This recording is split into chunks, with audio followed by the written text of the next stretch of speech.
Ассаляму алейкум ва рахматуллахи ва баракатух. Мир вам, милость Всевышнего и его благословение, уважаемые телезрители. В адрес нашей программы от вас поступают письма с теми вопросами, проблемами, которые вас волнуют. Так, Фарид Муртазин из Набережных Челнов спрашивает, почему по мусульманским законам пить спиртное категорически запрещается. И тут он уточняет свой вопрос. Есть же люди, пишет он, которые всю жизнь соблюдают меру и никаким алкоголизмом не страдают, а значит и не приносят горя своим родным и вред своему организму.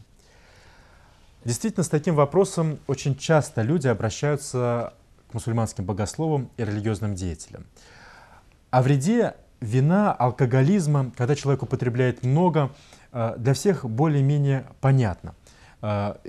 Алкоголизм является матерью всех зол. Люди на почве употребления спиртных напитков совершают немало преступлений, немало бытовых убийств, происходят аварии на дороге, гибнут невинные люди. Много горя и страдания вино привносит в жизнь людей. И с этим все более-менее согласны. А действительно, почему ислам запрещает и умеренное употребление спиртных пьянящих напитков, когда человек пьет и при этом никому не мешает? А здесь нужно сказать, что изначально, когда ислам устанавливал это предписание, о вреде организму вообще не могло быть никакой речи, потому что тогда вино было натуральное и не было каких-то суррогатов, которые вредили здоровью человека. Более того, Коран признает, что вино полезно в определенном смысле для человеческого здоровья. В Коране есть аят, где говорится, что в вине вы находите великий грех и некую пользу, определенную пользу для людей, но греха там больше. Вино запрещается по нескольким причинам. Во-первых, никогда никто ни в каком обществе не может установить ту грань, переступив через которую малое превращается в великое. Ведь и большая река начинается с малых ручейков. Когда люди пьют поначалу умеренно, то нет никаких гарантий, что рано или поздно это не превратится в проблему, это не превратится в алкоголизм, несущий много бед и страданий людям. Если человек учится решать свои проблемы и учится расслабляться, только выпив немного спиртного и приучив себя к этому, то когда у него проблем станет больше, то и тяги к спиртному тоже может стать больше. То есть никто здесь никогда не застрахован. Поэтому употребление вина даже в малых количествах – это всегда игра с огнем. Неизвестно, чем это закончится. Однако мусульманская религия запрещает употреблять спиртное, в том числе и в малых дозах, еще и по другим причинам. Человек, становясь пьяным, лишается одного из величайшего дара своего Создателя – дара разума. Разум, согласно мусульманской религии, является одной из 5 базовых ценностей в жизни человека. И поэтому мусульманская религия стоит на страже этой ценности. Когда человек употребляет вино, он теряет разум, и он превращается в животное. И здесь не совсем корректно спрашивать, не совсем правильная постановка вопроса. Но если я выпью немного, я же стану животным только чуть-чуть. То есть, когда человек пьет много, он превращается в свинью. Но когда он пьет мало, он превращается в маленькую свинью. То есть здесь не совсем правильно так рассуждать. Если ты честный, то ты должен быть честным всегда. И в главных вопросах, и в вопросах малых. Если ты искренен, то ты должен быть искренен всегда. Нельзя сохранить свою искренность, но иногда допуская лицемерие.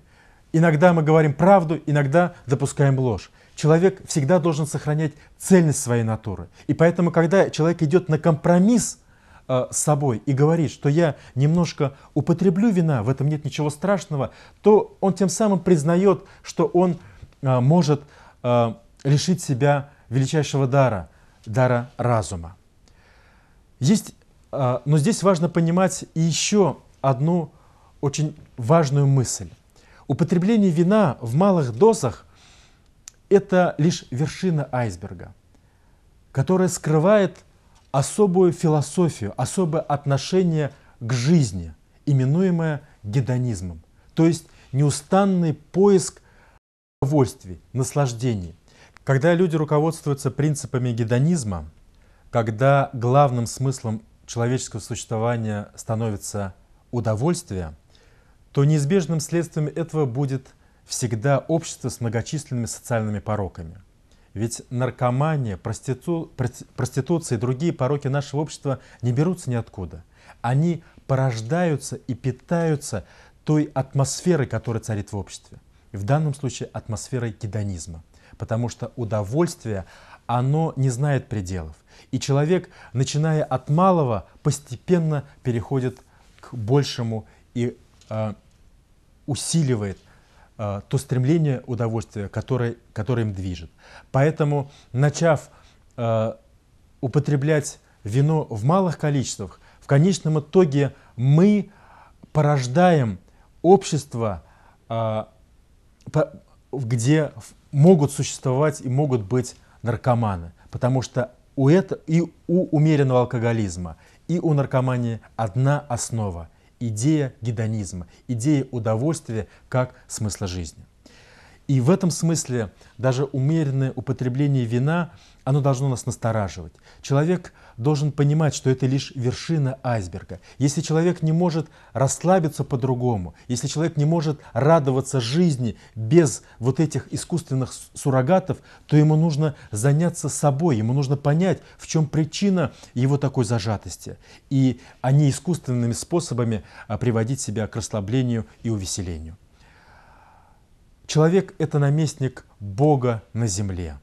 И поэтому мы должны жить свою жизнь достойно. Не удовольствие, но любовь к ближнему должно стать основой нашей жизни, принципом, исходя из которого мы строим свое существование. Разум, как величайший дар от Бога, должен быть неотъемлемым атрибутом каждого нашего поступка и каждого нашего действия. И мы не должны осквернять свой высокий статус наместника Бога на земле употреблением спиртных напитков в больших или малых дозах. Мир вам, милость Всевышнего и Его благословения.